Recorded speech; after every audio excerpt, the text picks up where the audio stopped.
Colors have power in your life, and choosing the wrong color can bring you bad things. I will show you which color will bring you wealth and prosperity. My dear friend, may I ask you something from my heart to yours? When you wake up in the morning and look around your home, how does it make you feel? Does it lift your spirit like the first light of dawn touching the mountain peaks? Or does something feel heavy, stuck, as if the very walls are whispering a story of tiredness instead of possibility? I've spent nearly 40 years in monasteries across Asia, and I've learned something profound that I believe could change everything about how you experience your home in this beautiful chapter of your life. You see, the ancient masters taught us something that modern life has almost forgotten, that color is not decoration. Color is energy. Color is breath. Color is the silent teacher that shapes our days without us ever realizing we're listening to its lessons. Today, I want to share with you a sacred wisdom that has been passed down through generations of monks, healers, and wise elders. It's about 5 powerful colors that can transform your home into what we call a living battery, a place that charges your spirit, attracts abundance, and wraps you in peace. And yes, I'll also reveal the one color that most people think looks sophisticated and elegant, but which ancient wisdom tells us acts like a silent thief, stealing vitality and blocking the flow of prosperity into your life. You might be wondering, why should I listen to a monk talk about home decor? And that's a beautiful question. But let me tell you something. This isn't about fashion or trends. This is about the invisible forces that touch your heart every single day. This is about why some mornings you feel lighter and others feel like you're moving through fog. This is about creating a sanctuary that honors this precious time in your life, the time when you finally have the freedom to shape your days exactly as you wish. So please settle into a comfortable place. Perhaps make yourself a cup of tea, and let's walk together through this ancient wisdom as friends, as fellow travelers on this journey of life. You know, there's a story I often think about from my early days as a young monk. I remember visiting the home of an elderly woman named Mrs. Z. Chun in a small village near the monastery. She was perhaps your age, maybe a little older, and she had invited me for tea because she wanted to talk about a problem that had been troubling her for years. "Venerable," she said, her voice barely above a whisper, "I don't know what's wrong with me. I have everything I need. My children visit. I'm healthy. But every day I wake up feeling so gray, so tired, like I'm waiting for something that never comes." I looked around her home, and immediately I understood. The walls were painted in dark, muted tones. Heavy gray curtains blocked most of the light. Even her furniture seemed to absorb brightness rather than reflect it. Her home had become a cave instead of a nest. And here's what struck me most deeply. She had created this environment herself, thinking it was elegant, thinking it was sophisticated, thinking it would bring her peace. But instead, it had become a prison of stillness, not the peaceful stillness of meditation, but the heavy stillness of stagnation. Have you ever felt this way? Have you ever wondered why 2 homes of the same size can feel so completely different? Why one fills you with energy and another makes you want to sleep? The ancient wisdom teaches us that everything in existence is vibration. Everything is frequency. Your thoughts vibrate. Your words vibrate. And yes, colors vibrate too. They're not just something your eyes see. They're something your entire being absorbs. The way your skin absorbs sunshine. Think about it for a moment. When you see a deep forest green, doesn't something in your chest relax a little? When you glimpse the golden light of sunset, doesn't a warmth spread through you? This isn't imagination. This is your spirit recognizing the language that color speaks. And in this stage of your life, when you have the wisdom to choose exactly how you want to live, understanding this language becomes not just helpful, it becomes essential. Let me share with you what the masters taught me about the 5 colors that can transform your living space into a sacred charger of energy. These aren't random choices. Each one carries a specific frequency, a specific gift that speaks to different aspects of your well-being. And the beautiful thing is, you don't need to repaint your entire house or spend fortunes on new furniture. Even small touches, a cushion here, a painting there, a vase of flowers, can shift the energy of a room completely. The first color I want to talk about is one that has been sacred in Buddhist practice for thousands of years: green. Not the harsh, artificial green of plastic, but the living green of nature, the green of new leaves, of bamboo forests, of moss growing on ancient temple stones. Do you remember what it felt like as a child to lie in grass and look up at the sky? That feeling of being held by something larger than yourself? That's the gift that green brings into your home. Green is the color of renewal. It's the color of growth that never stops, even in the quietest seasons. You see, my friend, one of the great challenges of growing older in our society is that we're told growth is over. We're told our time of becoming is finished. But the Buddha taught us something revolutionary, that every single moment is a chance for new growth, new understanding, new awakening. Until your very last breath, you are still becoming. When you bring green into your home, perhaps through plants, through art, through fabrics or painted accents, you're making a declaration to the universe. You're saying, I am still growing. I am still renewing myself. Spring has not left me. And the energy responds. Have you noticed how different you feel in a room filled with living plants compared to a room with none? The plants aren't just producing oxygen. They're broadcasting the frequency of life itself. I had a friend at the monastery, an old master who lived until he was 97. His tiny room was filled with plants, small jade trees, trailing pothos vines, bamboo in ceramic pots. People would ask him, "Why do you spend so much time tending these plants? Isn't that attachment?"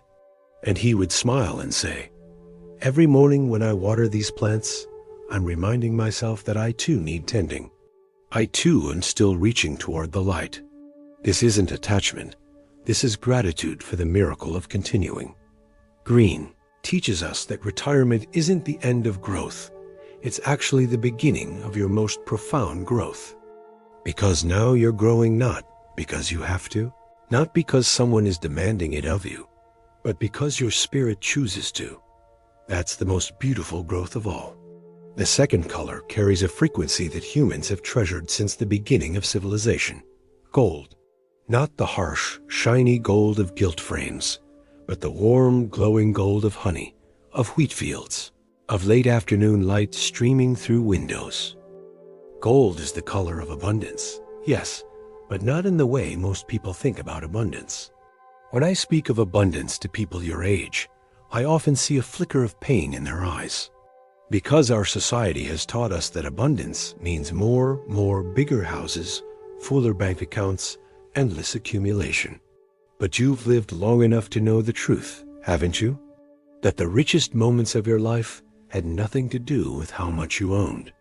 They were moments of connection, moments of beauty, moments when you felt completely alive. This is what gold truly represents in Buddhist wisdom. It's the color of inner wealth. It's the color of wisdom gained through years of living. Every line on your face, every memory in your heart, every lesson learned through joy and sorrow, that's your gold. That's your treasure. And when you bring this color into your home, you're honoring that treasure. You're saying, my life has been rich. My experiences have value. My wisdom deserves to shine. I'll tell you something that might surprise you. In many Buddhist temples, gold isn't used everywhere. It's used intentionally in specific places that we want to mark as sacred. The Buddha statue might be gold. The offering bowls might be gold. But the walls, the floors, the everyday spaces are simple. Do you see the teaching in this? Gold teaches us to recognize what's truly precious. When you place touches of gold in your home, perhaps a golden yellow cushion on your favorite reading chair, a painting with warm golden tones, even golden honey in a beautiful jar on your kitchen counter. You're creating markers of sacredness. This chair where I read is sacred. This corner where I have my morning tea is sacred. This life I'm living right now is precious beyond measure. Have you been treating your daily life as sacred? Or have you fallen into the trap of thinking that the important moments are over, and now you're just passing time? Gold whispers a different truth. It says every moment is golden if you choose to see it that way. The gold isn't in what you do, it's in the awareness you bring to whatever you're doing. There was a woman in our community who transformed her entire experience of retirement by understanding this principle. She was feeling invisible, unimportant, as if her years of hard work raising children and building a career had simply ended. Then she started a small practice. Every morning, she would sit in a chair by her window, a chair she had covered with a golden yellow throw, and she would hold her cup of coffee and simply notice 5 golden things in her life. The way light hit the wall, a memory of her daughter's laugh, the taste of the coffee itself, the fact that her hands could still hold the cup, the breathing that continued without her even trying. Within weeks, she told me she felt like a different person, not because her circumstances changed, but because she had begun to recognize the abundance that was already there. She had tuned her awareness to the frequency of gold, the frequency of wealth that no economic crisis could touch, no loss could diminish. Now let me talk about a color that sometimes makes people nervous, especially in our later years. Red. We're often taught to be cautious with red, to see it as aggressive or overwhelming. But in Buddhist tradition, red is sacred. It's the color of monks' robes in many lineages. It's the color of temple doors. It's the color of protection and awakening. Red is the color of life force itself. It's the color of your heartbeat, of blood flowing through your veins, of passion that doesn't diminish with age. It just changes form. When you were younger, perhaps passion meant romantic love, career ambition, the intensity of raising children. But have you noticed that passion can take new forms in this stage of life? The passion for a beautiful morning. The passion for a conversation that truly matters. The passion for finally doing that thing you always wanted to do, but never had time for. Red asks you a question. Are you still allowing yourself to feel? Are you still allowing yourself to want things, to care deeply, to let your heart be moved? Because there's a danger in aging, my friend, and it's not the danger people usually talk about. The real danger is becoming numb. The real danger is deciding that because certain chapters are over, the book itself should be put away. Red refuses to let you do that. I want to be very honest with you about something I've observed after decades of counseling people in your stage of life. Many people, especially those who've experienced loss or disappointment, begin to pull back from life. They paint their world in neutral tones, not just their walls, but their emotions, their expectations, their dreams. They think this is wisdom, this is acceptance, this is peace. But it's not peace, it's resignation. And there's a world of difference between the two. Peace is alive. Peace is vibrant. Peace is the monk sitting in meditation with a slight smile, fully present to the miracle of existence.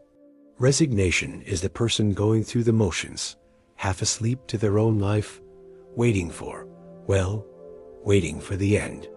And if you're watching this video right now, I know which one you want to be. You want to be alive, fully alive, until your very last breath. This is what red teaches us. When you bring red into your environment, perhaps through art, through flowers, through a beautiful red blanket that makes you feel energized when you see it, you're making a commitment. You're saying, I'm still here. I still care. My passion has not died. It has simply evolved into something deeper, more refined, more true. But let me be clear. I'm not suggesting you paint everything red or create an overwhelming environment. In Buddhist practice, We use red strategically, the way a gardener places a single red flower in a Zen garden.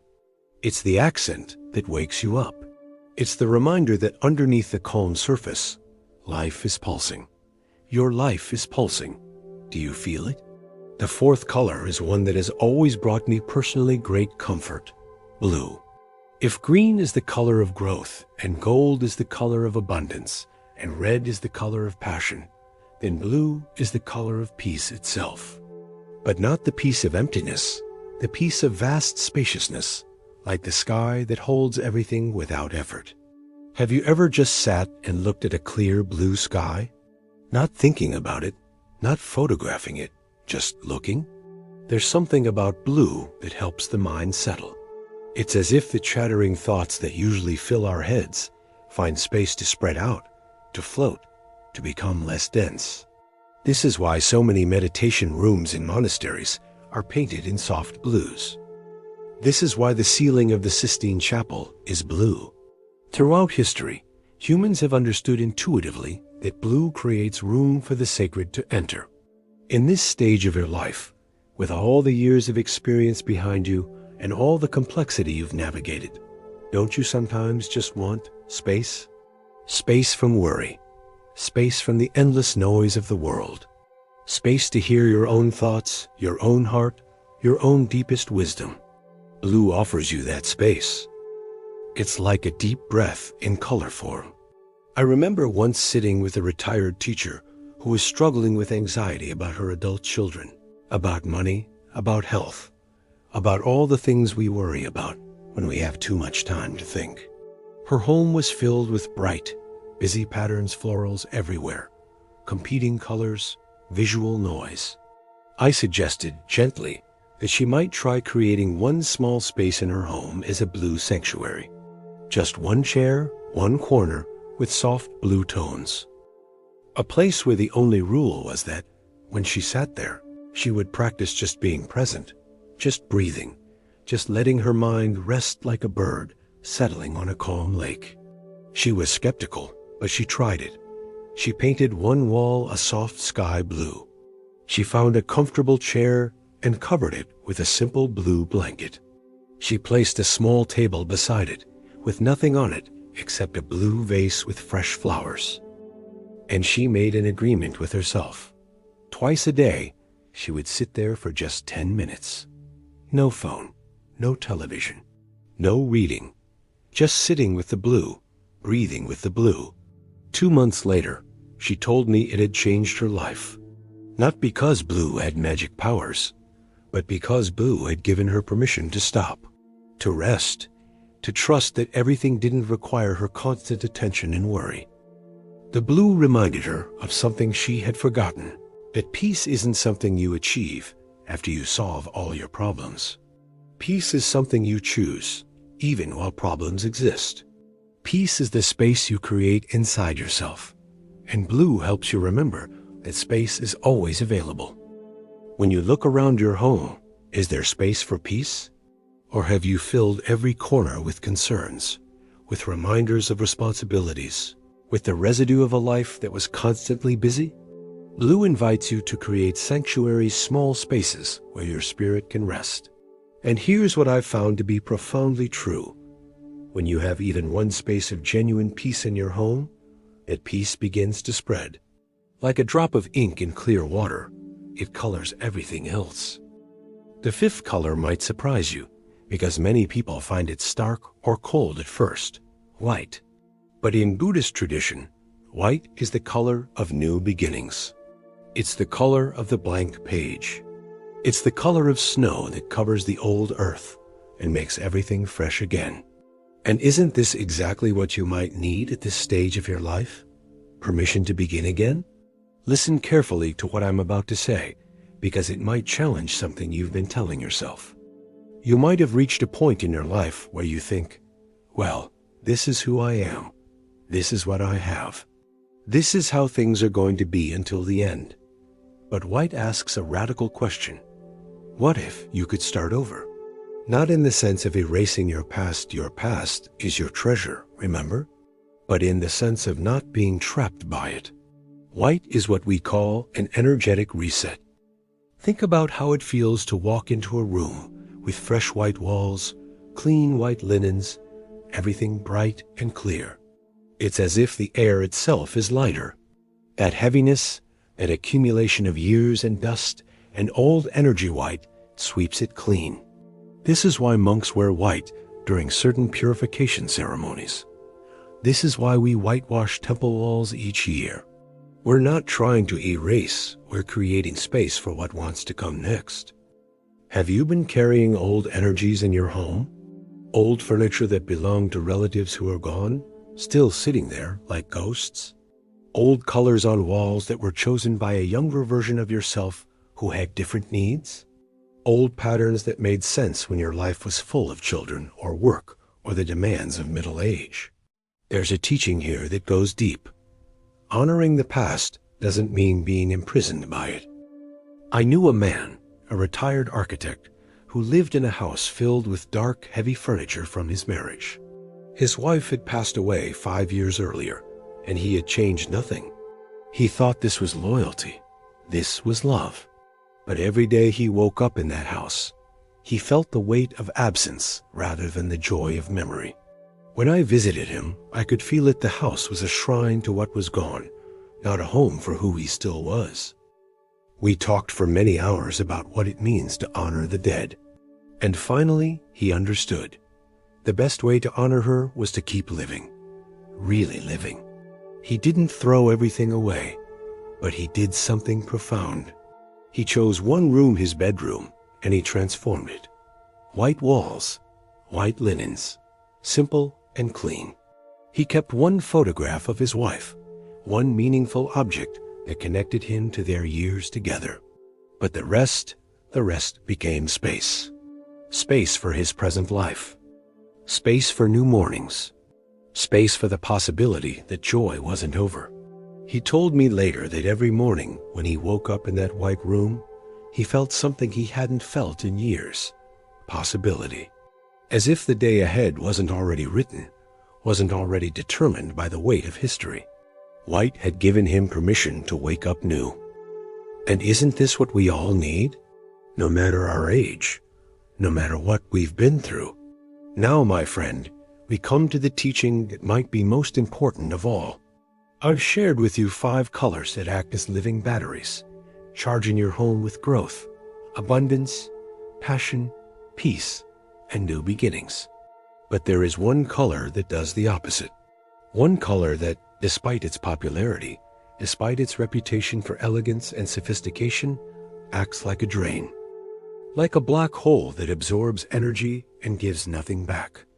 And that color is dark gray. Before you think I'm simply critiquing a color preference, let me explain what the ancient masters understood about gray, especially the dark, heavy grays that have become so popular in modern interior design. On the surface, dark gray looks refined. It looks mature.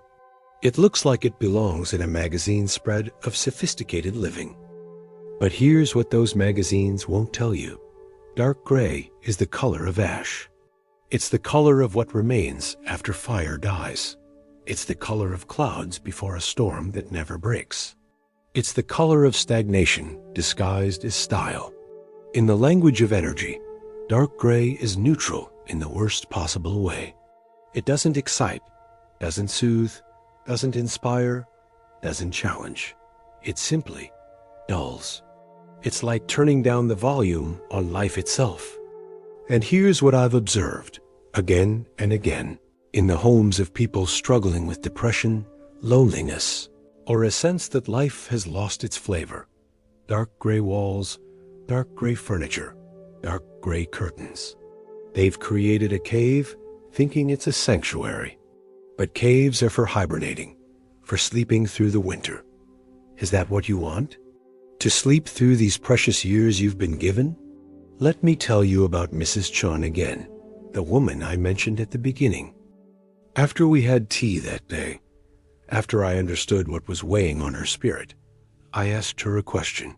When you chose these colors for your home, I said, what were you hoping they would make you feel? She thought for a long moment. Then tears came to her eyes. "I thought," she said quietly, "that if I made everything calm and neutral, I wouldn't feel so much. I wouldn't miss my husband so much. I wouldn't feel the disappointment of how life turned out. I thought gray would be safe." Do you see the tragedy in this? She had armored herself against pain, yes, but in doing so, she had also armored herself against joy, against surprise, against the thousand small delights that make life worth living, even when it's hard. Dark gray had seemed like protection, but it had become a prison. The very walls were whispering to her soul, "Nothing new will happen here. Nothing will grow. Nothing will change. Just wait quietly until it's over." When I hear that kind of story, my heart breaks. Because here's what I know from years of Buddhist practice and years of living. Pain is inevitable, but suffering is what happens when we try to shut ourselves off from pain so completely that we shut ourselves off from everything else too. Dark gray environments encourage this kind of shutting down. They cool the vitality of life itself. They create what we call in Buddhist teaching a low energy field, a space where nothing can quite take root, nothing can quite flourish. But here's the beautiful thing, the hopeful thing. If you have dark gray in your home right now, you don't have to repaint everything. You don't have to throw out furniture or start from scratch.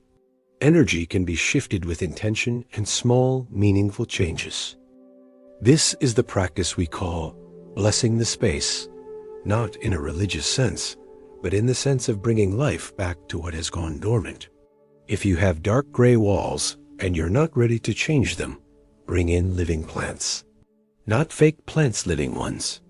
Let them be the green that says, growth is still happening here.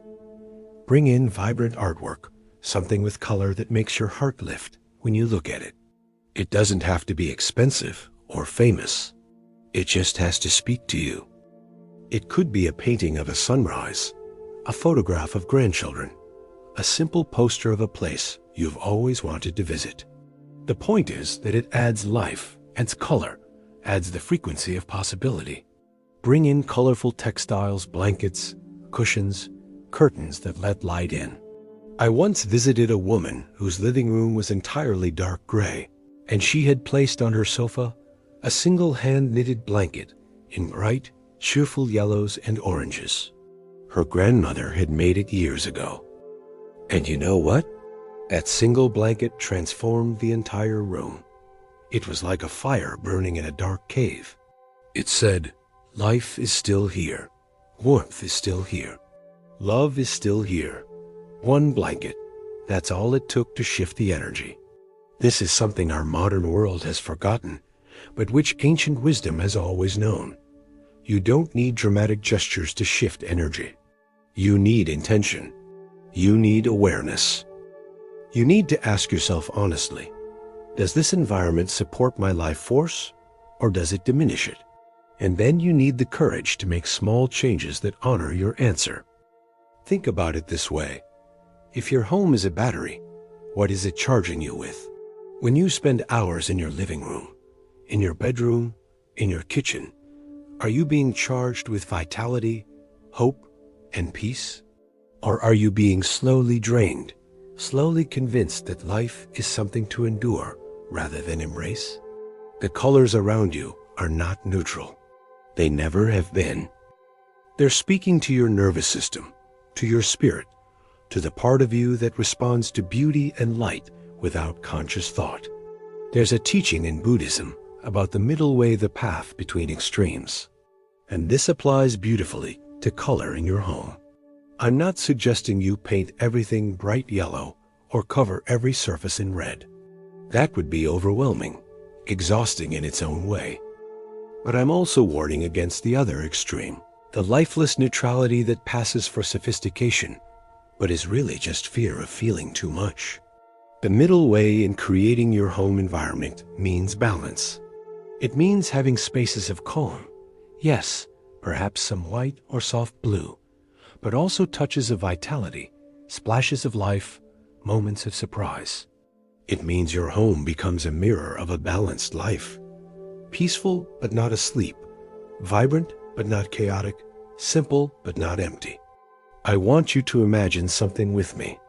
Imagine you wake up tomorrow morning, and the first thing you see is not dark gray walls that whisper, "Just another day to get through," but perhaps a painting with touches of gold and green that remind you of possibilities.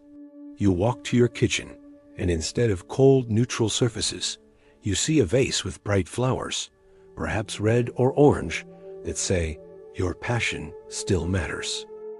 You sit in your favorite chair, and it's covered with a blue cushion that invites you to take a deep breath and remember that peace is your birthright.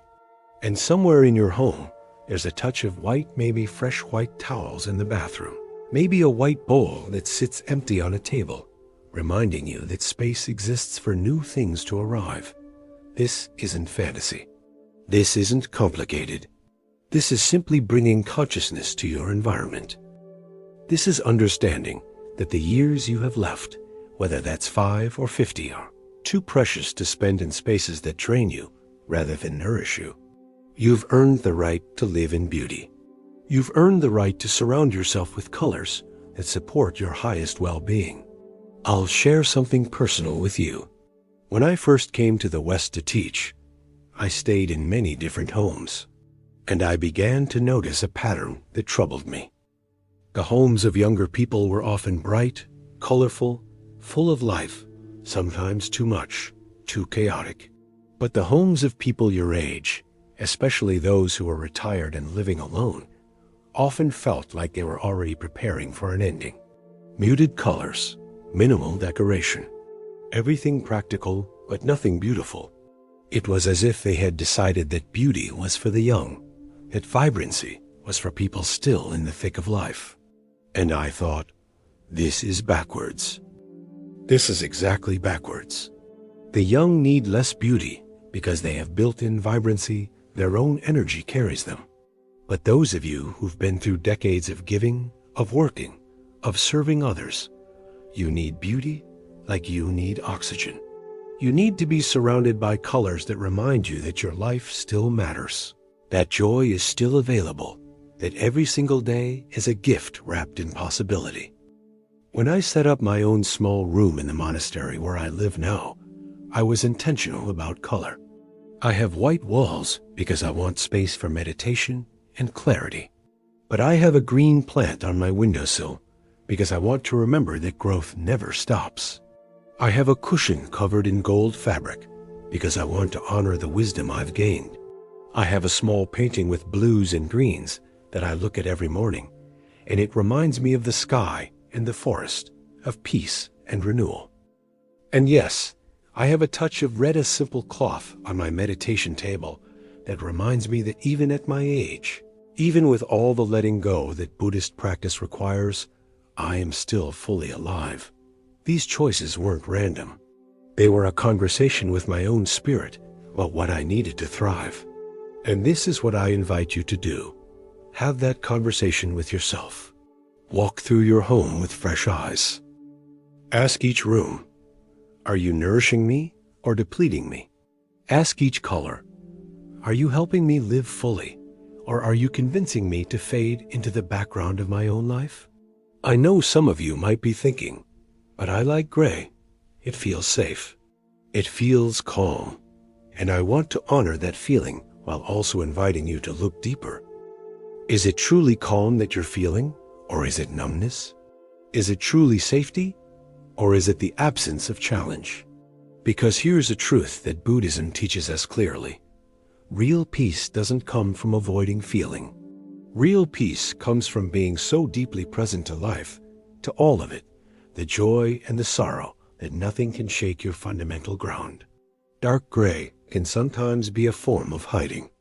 It's like saying, if I make myself bland enough, life won't ask anything more of me. If I blend into the walls, I won't have to show up fully. But my dear friend, you didn't come this far, survive this much, learn this deeply, just to disappear into your own furniture. The world still needs you. Not the old roles you played, those can rest. But your presence, your wisdom, your unique spark of consciousness, that's still needed. And your home should reflect that truth. This is one of the hardest teachings to accept as we age, that we still matter. That our preferences, our joy, our environment, all of it, still deserves attention and care. Our culture tends to say to elders, "You've done your part. Now just be quiet and comfortable." But I'm telling you something different. I'm saying, you've done one part, yes. But the final part, the part where you become fully yourself, where you live from deep wisdom rather than obligation, that part is just beginning. And it requires an environment that supports awakening, not sleeping. So let me bring all of this together in a way that you can take with you, that you can use starting today. Your home is not just a collection of walls and furniture. Your home is an energy field that surrounds you every moment you're in it. It's teaching you whether you're conscious of it or not. And you have the power to choose what lesson it teaches. The 5 colors I've shared with you, green, gold, red, blue, and white, are not rules. They're invitations. They're frequencies that align with fundamental aspects of human thriving. When you consciously bring them into your space, you're making a statement about what you value, what you're open to, what kind of energy you want to attract into your life. Green says, "I am still growing. My story is not finished." Renewal is possible at any age. Gold says, "I am abundant. My life has been rich with experience. My wisdom is valuable." Red says, "I am still passionate. I still care. My heart is still capable of being moved." Blue says, "I am at peace. I can rest in spaciousness. I don't need to solve everything." White says, "I can begin again. I am not trapped by my past. Each day is a fresh page." And dark gray, the color to be careful with, teaches the opposite lessons. It says, "Nothing changes, nothing grows. Keep still, fade quietly. Wait for the end." Is that really the message you want to absorb day after day? Is that really how you want to live these irreplaceable years? The path forward is simple, but requires consciousness. Look at your environment. Notice how it makes you feel, not just visually, but energetically. Do you feel lighter when you walk into your bedroom, or heavier? Does your living room invite you to be present and alive, or does it encourage you to zone out in front of a television? Does your kitchen make you want to nourish yourself, or does it feel like just another obligation? Then make small changes. You don't need to do everything at once. Buddhist practice teaches us that small, consistent steps create transformation. Maybe this week, you bring one living plant into your home and place it where you'll see it every morning. Maybe next week, you find one piece of art or one textile with colors that make your heart lift. Maybe the following week, you assess your darkest room and ask what one change would bring more light, more life, more possibility into that space. Remember Mrs. Chun? After our tea and our conversation, she didn't transform her entire home overnight, but she did start small. First, she opened her heavy gray curtains and let light flood in. Just that one change made her cry. She hadn't realized how much she'd been living in darkness, literal and metaphorical. Then, over the next few months, she made small adjustments. She painted one wall of her kitchen a soft sage green. She bought a golden yellow tablecloth that reminded her of sunshine. She framed some old photographs, not just of her late husband, but of herself at various ages, smiling, living, and she hung them where she could see them. She kept most of her gray furniture, but she covered it with colorful throws and cushions. She filled vases with fresh flowers, changing them weekly, sometimes red, sometimes white, sometimes blue. Each change was small. Each change cost very little. But together, they created a transformation that went far deeper than decor. 6 months after we first talked, she invited me back for tea. And the moment I walked into her home, I felt the difference. The air itself felt lighter. The space felt alive. But more than that, she felt alive. Her eyes were brighter. Her voice had energy. She laughed more easily. She told me she had started volunteering at a local community center, teaching children to knit. She had reconnected with old friends. She was planning a trip to visit her son. These weren't changes I had prescribed. I hadn't told her to do any of those things. But when her environment stopped whispering, "Give up," when it started whispering, "You're still here. You still matter. Life is still happening," she naturally began to respond. This is what I mean when I say colors are not just aesthetic choices. They're energetic choices. They shape what feels possible. They influence what you believe about yourself and your life. And in this stage of your life, when you have more freedom to choose than you've ever had, when you're no longer molding your environment around children's needs, or a partner's preferences, or a boss's expectations, now is the time to create a space that truly serves your soul. My dear friend, we're near the end of our time together today, but I hope this is just the beginning of a new awareness for you. I hope you'll look at your home differently now. I hope you'll see color not as decoration, but as conversation, a conversation between your environment and your spirit. And I hope you'll be brave enough to admit if your current environment isn't serving you. There's no shame in this. You made choices based on what you understood at the time. But wisdom means being willing to choose again when you have new information. And now you have new information.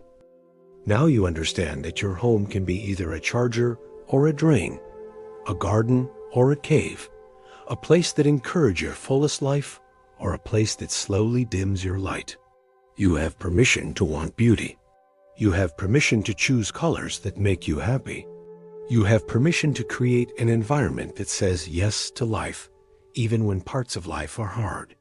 Especially when parts of life are hard. This isn't selfishness. This isn't vanity. This is wise self-care. This is honoring the precious consciousness that still animates your body, that still has awareness, that still has the capacity to experience joy. The Buddha taught that until your very last breath, you have the opportunity to wake up more fully. And waking up doesn't just happen in meditation. It happens in how you live. It happens in the choices you make about the space that holds your daily life. It happens when you look around and ask, is this environment helping me stay awake, or is it lulling me into a fog? I want to leave you with one final teaching, one that has guided me through my own later years and through all the changes that aging brings. In Buddhism, we have a concept called beginner's mind, the mind that sees everything fresh, as if for the first time, without the heavy weight of assumptions and past experiences clouding the view. And color, when used consciously, can help you cultivate beginner's mind right in your own home. When you wake up tomorrow morning and see that touch of green, perhaps a plant on your knitstand, you can practice seeing it as if for the first time. Really looking at the way the leaves catch the light. Really feeling the miracle that this living thing is growing, breathing, reaching toward life. And in that moment, you remember, I am also still growing. I am also still breathing. I am also still reaching toward life. When you sit down for your morning coffee and your hands wrap around a mug that has a touch of gold or sits on a golden placemat, you can pause and practice gratitude. Not abstract gratitude, but specific gratitude for this moment, this warmth, this taste, this body that can still experience simple pleasure. And you remember, I am still here. This is still my life. This moment is precious. When you see that splash of red perhaps in a painting on your wall or flowers in a vase, you can let it remind you to check in with your heart. What am I passionate about today? What still moves me? What do I care about? And you remember, my capacity to care has not died. It has only evolved. And caring at any age is what makes us fully human. When your eyes rest on blue, perhaps a cushion, perhaps the view of sky through a window framed just right, you can take 3 conscious breaths. Long, slow, deep breaths. And you remember, Peace is not something I have to earn or achieve. Peace is what I am underneath all the worry and planning and replaying of the past. Peace is my natural state, and I can return to it any time. And when you encounter white, perhaps fresh linens you've just put on your bed, perhaps a blank wall you've intentionally left empty, you can remember that each day truly is a new beginning. You are not the sum of your past. You are not bound by what came before. You are this present moment of awareness, and in this moment, anything is possible. There's something I need to say clearly, something that might be the most important thing I share with you today. In all my years of practice and teaching, I've noticed that people in your stage of life often fall into one of two traps. The first trap is living entirely in the past, surrounding yourself with nothing but memories, making your home a museum of what was. The second trap is giving up on presence altogether, creating an environment so bland and minimal that it says, "I'm just waiting now." Nothing new needs to happen here. Both of these are forms of dying before death, and they're both completely unnecessary. The way forward is what we call the middle path, honoring your past without being imprisoned by it, accepting your present without giving up on possibility. And color is one of the most powerful tools you have for walking this middle path. When you keep a few meaningful objects from your past, perhaps that photograph, that quilt, that piece of furniture that carries genuine love, and you place them intentionally in a space that also has green for growth, gold for present moment abundance, red for continuing passion, blue for peace, and white for new beginnings, you're making a profound statement. You're saying, "I honor where I've been, and I'm also fully here now, fully alive to what is and what might still come." This is not positive thinking. This is not denying the realities of aging, the losses, the limitations, the grief that comes with outliving people you love. This is something deeper. This is choosing to meet reality with consciousness rather than resignation. This is understanding that you can acknowledge pain and still create beauty. You can grieve what's gone and still celebrate what remains. You can face death honestly and still choose life fully every single day you have. Let me give you some very practical guidance, because wisdom without application remains just interesting ideas. If you're feeling called to make changes, but you're not sure where to start, here's what I suggest. Don't do anything right now. First, just observe. For the next few days, as you move through your home, pay attention to how each space makes you feel. Not how it looks, how it feels. Notice your energy. Notice your mood. Notice what rooms you avoid and which ones you gravitate toward. Then, choose one room, just one to begin with. I suggest choosing the room where you spend the most time, or the room you enter first thing in the morning. This is where the shift will have the most impact. Look at this room with fresh eyes. What color is predominant? If it's dark gray or other heavy, muted tones, ask yourself honestly, is this supporting my life force?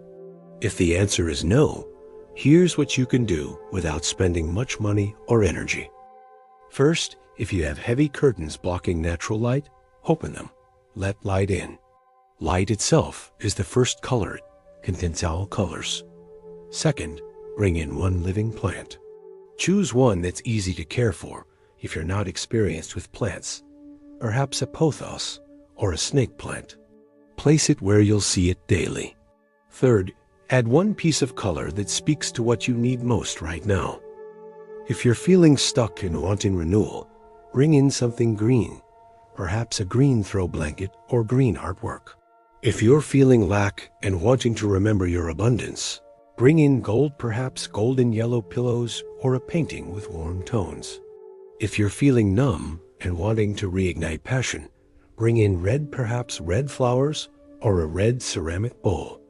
If you're feeling anxious and wanting peace, bring in blue, perhaps a blue meditation cushion or blue curtains. If you're feeling weighed down by the past and wanting a fresh start, bring in white, perhaps white linens or a white vase. These are small changes, Yes, but they're not superficial changes. They're prayers in physical form. They're declarations to the universe about who you still are and who you're becoming. Every time you look at that green plant, you're praying for growth. Every time you see that golden cushion, you're declaring abundance. Every time you encounter that splash of red, you're saying yes to passion. Every time you rest your eyes on blue, you're inviting peace. Every time you see that white space, you're opening to new beginnings. And here's what I've seen happen again and again. When you make these small external changes with consciousness and intention, internal changes follow. Not because the colors are magic, but because you're paying attention. You're caring. You're investing in your own well-being. And your spirit responds to that care the way a plant responds to water. It perks up. It reaches toward the light. It remembers that growth is possible. The colors around you are constantly teaching you, whether you realize it or not. The question is, what are they teaching? Are they teaching you that life is over and all that's left is waiting? Or are they teaching you that life is still happening, still unfolding, still offering moments of beauty and connection and meaning? You get to choose. This is your home. This is your life.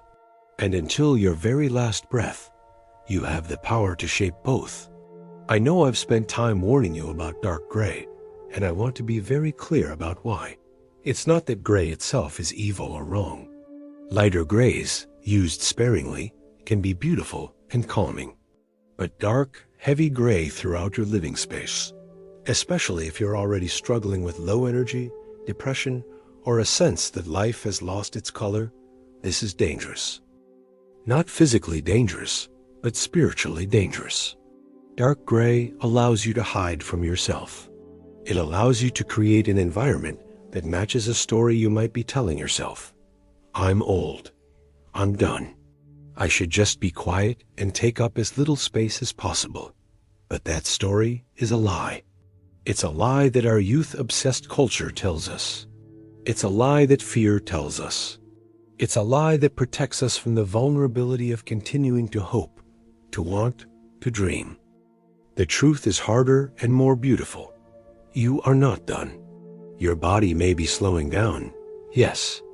Your role in the world may have changed, yes. But your consciousness, that aware presence that experiences life, is not diminished. If anything, it's clearer now than it's ever been, stripped of the illusions and false urgencies that clouded your younger years. And that consciousness deserves an environment that honors it.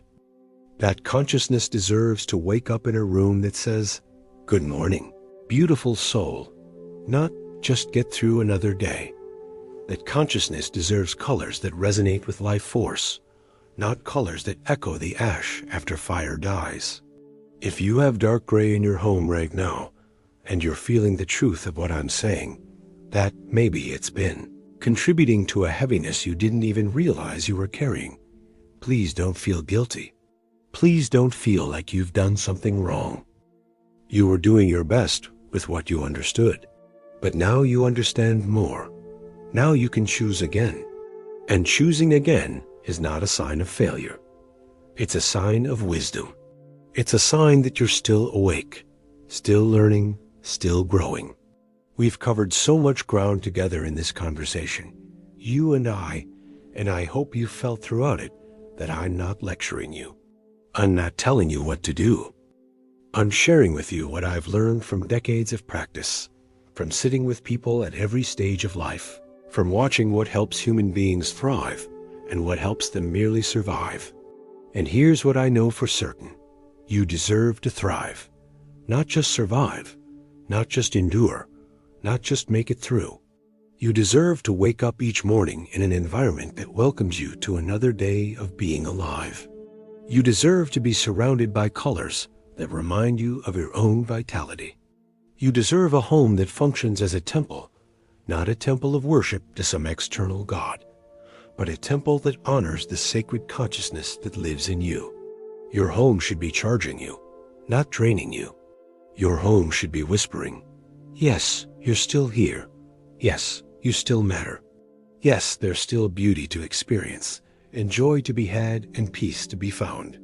And if it's not doing that right now, you have the power to change it. Small changes. Conscious changes. Changes made with love for yourself and respect for the journey you've traveled. I want you to imagine something as we prepare to part. Imagine yourself 6 months from now. You've made some small changes to your environment. You've brought in some green, some gold, some red, some blue, some white. You've opened curtains. You've added living plants. You've created small sanctuaries of color and light. And one morning you wake up and you realize something has shifted. Not everything life still has its challenges, its sorrows, its difficulties, but something fundamental has shifted. You feel more present, more alive, more like yourself than you've felt in years. This isn't fantasy. This is what happens when you align your external environment with your inner truth. This is what happens when you stop living in a cave and start living in a garden. This is what happens when you remember that you're still a vibrant, vital human being whose life has meaning and whose days are precious. So here is my hope for you, my friend. I hope you'll walk through your home today or tomorrow with new eyes. I hope you'll have the courage to ask hard questions about whether your environment is truly serving you. I hope you'll start small, but start somewhere. One plant, one splash of color. One change that says, I choose life. I hope you'll remember that your home is not just where you live, it's a reflection of how you're choosing to live. And you're choosing moment by moment, day by day. Every color you bring in is a choice. Every curtain you open is a choice. Every living thing you nurture is a choice to participate in life rather than withdraw from it. I hope you'll be gentle with yourself in this process. There's no rush. There's no perfect way to do this. There's only your way, the way that resonates with your spirit, the way that makes your heart feel lighter. Trust that. Trust yourself. You've lived long enough to know what's true. You just might have forgotten that you're allowed to act on that truth. And finally, I hope you'll understand that this conversation about color is really a conversation about something much deeper. It's a conversation about honoring yourself. It's a conversation about living fully until your very last breath. It's a conversation about refusing to let society or fear or old patterns convince you that your life is over before it actually is. You are still here. You are reading these words right now, which means your consciousness is still present, still aware, still capable of learning and changing and growing. And that consciousness deserves beauty. It deserves to be surrounded by life-giving colors and life-affirming choices. It deserves a home that is a sanctuary, a charging station, a place of renewal and peace and possibility. So go now, my friend, look at your home, look at your life, and ask yourself, what small change can I make today that says yes to life? Then make that change, and tomorrow, make another. And the day after that, another. Small steps, taken with consciousness and love, create transformation. May your home become a true sanctuary. May the colors you choose reflect the vitality that still lives in you. May you wake each morning to beauty. May you rest each evening in peace. May you remember always that you are not done. You are still becoming. And the best days, the most awake days, the most authentic days might still be ahead of you. Thank you for spending this time with me. Thank you for your openness. Thank you for still being willing to grow and change and consider new ways of seeing. This is wisdom. This is the practice. This is what it means to be fully alive at any age. May you be well. May you be at peace. May you be surrounded by colors that honor the light that you are. And may your home become the living battery that charges your spirit for all the beautiful days still to come.